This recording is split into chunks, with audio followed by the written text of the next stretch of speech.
Welcome back. Do you often think about why you don't have enough money? You wonder why you are in the same position year after year. You look at others and you wonder why it seems like they keep moving higher and higher, going up, and they have, and you don't. It could be habits. I looked up habit and it said it's something we do regularly and often subconsciously. So, today we're going to talk about 9 money habits that are keeping you poor. Habit number 1, not paying yourself first. In other words, you know payday is coming, you list out all your bills, and you get your money and you pay all your bills. And at the end of the day, you don't have anything saved. No, you should do it the other way around. First, you should come number 1, automate your savings and pay yourself first. Pay yourself first, and whatever is left, then you start to pay your bills. Now, one way to do that is automate your savings. When you get paid, you can elect to have your company send at least 10%. You should save at least 10%. If you can do higher, better. But automate it and send at least 10% to your savings account. And then live off of what is left. Number 2, money habit keeping you poor is paying too much taxes. Tax time is not the time to plan not to owe taxes. Really, you should be planning the year before and plan for the whole year.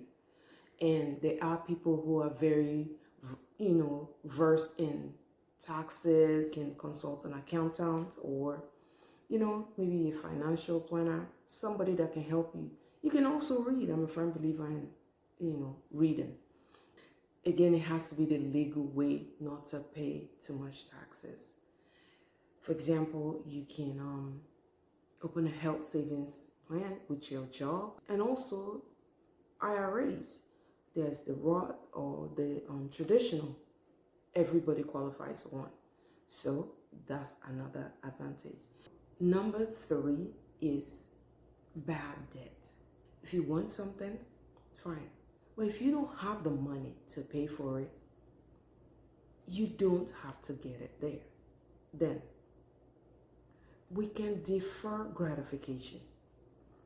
Save so that when you have enough, you can get it. Let's say you want to go on vacation.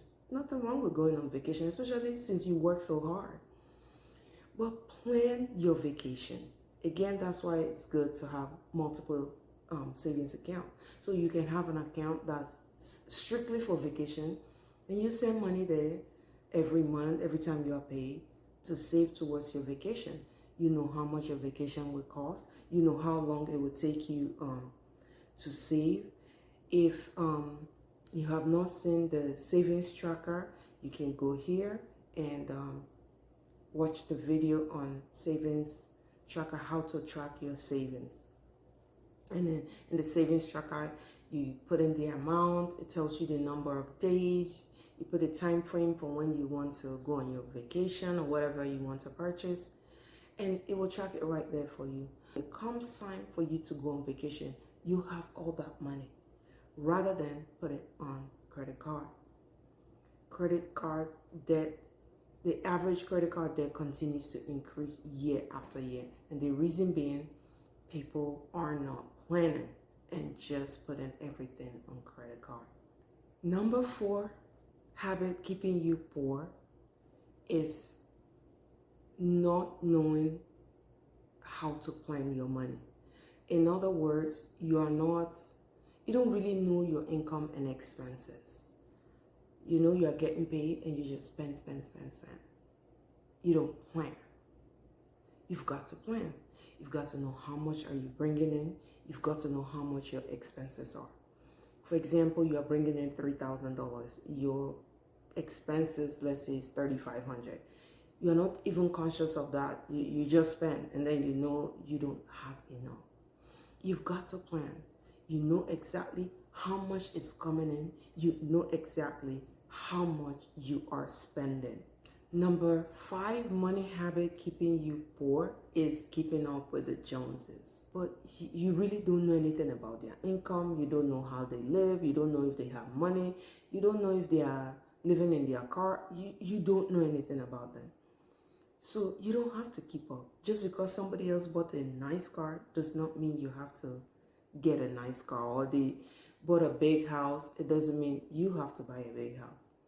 Live within your means. Number 6 money habit keeping you poor is not developing yourself. In other words, you don't acquire new skills. You just stay the same with the same skills you had, 10, 20 years ago. Those are the same skills. You have not improved yourself. No personal development. That's something that will keep you at the same level in your job. You're not moving up. So even if you're at an organization and the next role, what are the skills required for the next role? Ensure you get those skills for that role, for the next role. Just keep improving. Have personal development goals each year that you meet, you exceed. Number 7 habit keeping you poor is not planning. And it could be from not planning small things to larger expenses. For example, you are going to an event, you don't look to see, okay, parking, where can I park? I could park here for $10 or I could park here for $50. You don't plan, so you just go, you park in the $50. Yes, you may want convenience. That's fine. You may have the finances, but you don't have, but you're parking in a $50 spot for just a few hours. So taking just a few minutes to plan would save you $30, $40. Plan. So those are just small ticket items. Or you have to, let's say, travel, there's an event, family event, or whatever it may be.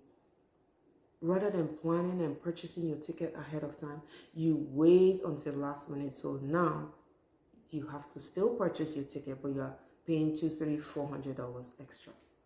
So you've got to plan. Number 8 habit keeping you poor is listening to your friends. Friends and family have a lot to say. They have a lot of advice to give. Now, the people giving you the advice and telling you what to do with your money, do they look like they have money? Do they look like where you want to go or what you desire to be? If not, you don't need to listen to them. What you need to do is listen to people who are where you are striving to get to. Listen to those ones. And take action. See what they are doing. Emulate them to get to where they are. And you may need to consider changing your friend group if amongst your friends you are the best or doing the best and you know that definitely you are not close to where you need to be. Because we are like what we hang around. So look for a group of friends that will push each other to go higher. And that's what you want. So do not listen to friends group if they are not where you are wanting to get to. The 9th money habit keeping you poor is blame. In other words, the government is to be blamed. Your parents are to be blamed. You didn't get the golden spoon or diamond spoon or whatever spoon in your mouth growing up. No, you have to pull yourself up, No, you don't take accountability. So you choose to really see what you see. You are where you are because of circumstances, backgrounds. And then you don't see those people that had very bad backgrounds and also are now billionaires and multimillionaires. But it's you. The world is against you. You're you against the world. You've got to take accountability for where you are. It's nobody's fault. It's your fault. If you find yourself doing any of these poor money habits, you have to pivot and introduce new money habits. Get to you where you want to be. Let us know in the comments section what poor money habits you are going to change. If you like what you've heard, hit the thumbs up button, subscribe to the channel, and share with others. And come back when next time we're going to talk about 9 things I stopped buying. See you next time. Thank you. Bye.